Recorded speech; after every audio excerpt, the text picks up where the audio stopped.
About 15,000 years ago, in a cave in what's now England, a group of people ate their dead, then turned the skulls into drinking cups, then carved patterns into the leftover arm bones, and just went about their day.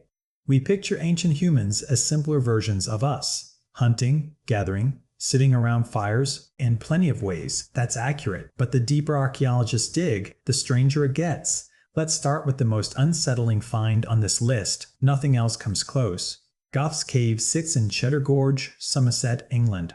Archaeologists found human bones mixed in with animal bones, treated exactly the same way. Cup marks where meat had been sliced off. Bones cracked open for marrow, human tooth marks pressed directly into human bone. The people living there had eaten each other. 3 skulls had been carefully shaped into bowls. Researcher Silvia Bello from London's Natural History Museum documented exactly how. Flesh stripped away, the base removed, the edges smoothed neatly. This wasn't rushed. Someone took real time turning a skull into a cup, and there was plenty of animal meat at the site.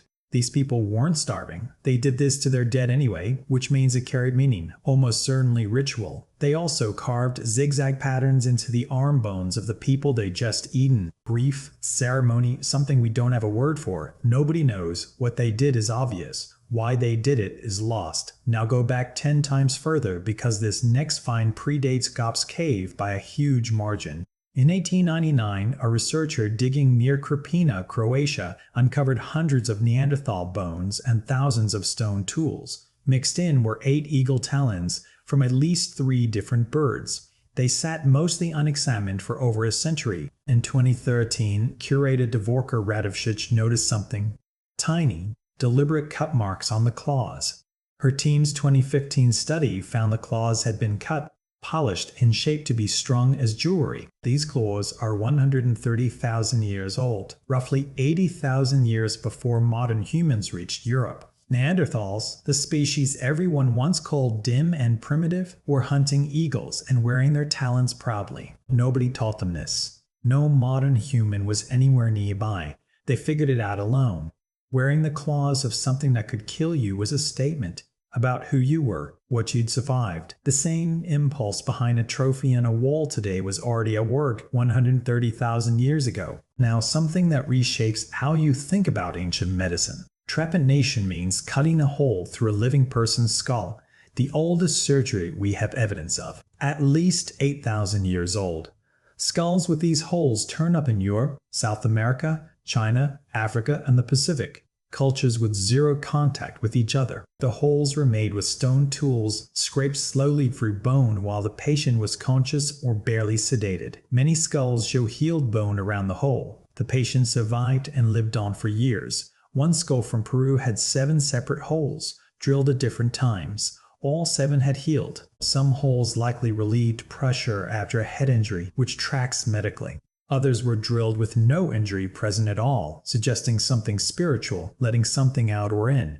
Either way, people went through this regularly and survived it regularly, with stone tools and zero understanding of germs. Now, something that starts sounding normal then gets stranger fast. For at least 100,000 years, ancient humans mixed red ochre with animal fat or marrow and rubbed it across their bodies. Archaeologists found the full production setup at Blombos Cave, South Africa. Grinding stones, containers, the finished paste, all preserved together. Researcher Christopher Henshelwood, who excavated the site, called it the oldest known chemistry workshop on record.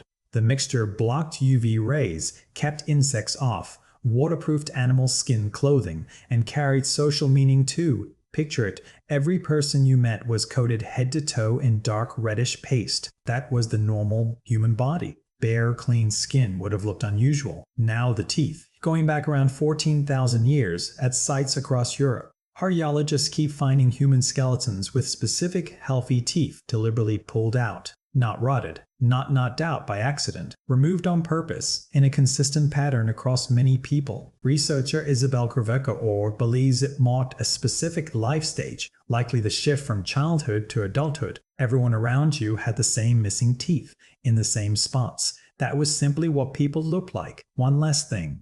Quieter, but maybe the most human item on this whole list. In many ancient cultures, when someone died, the body didn't leave the house right away. It stayed for days, sometimes weeks, occasionally months. The Toraja people of Indonesia still practice a version of this today, caring for the deceased at home before burial. In a world with no hospitals or funeral homes, you didn't lose someone instantly and move on. The body was still there. The person was already gone. Sitting with that gap took time, done together in community. Every single thing on this list was completely normal to the people living it. The skull cups, the eagle claw necklace, the hole drilled into a skull, the ochre paste, the missing teeth, the body staying home for months. None of it was strange to them. The strangeness belongs entirely to us. To them, it was just life. It was just Tuesday.